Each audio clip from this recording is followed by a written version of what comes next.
জিন্দিগির সাথে কার আমল মিলতেছে, হুজুর সাল্লাল্লাহু আলাইহি ওয়াসাল্লামের তরিকা কারা চলতেছে।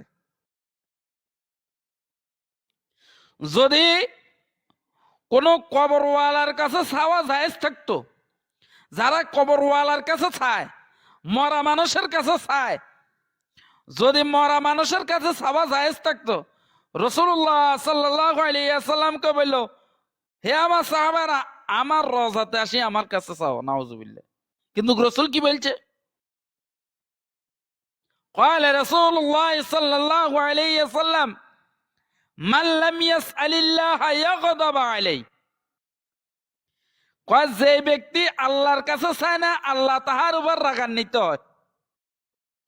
তাইলে এ যারা আমাদের দেশে কবর কেন্দ্রিক ছাওয়ার জায়গা বানাই রাখছে, নাউজুবিল্লাহ, আল্লাহর কাছে না চাইয়া কবরওয়ালার কাছে চায়, চাওয়ার পরে তারা যদি বলে তারা হক, এবার আপনি তালাশ করেন তারা কিভাবে হক হয়। রাসূল বলছে আল্লাহর কাছে চাও, আল্লাহ বলে, ক্বাল আল্লাহু তাআলা উদউনি আস্তাজিব লাকুম।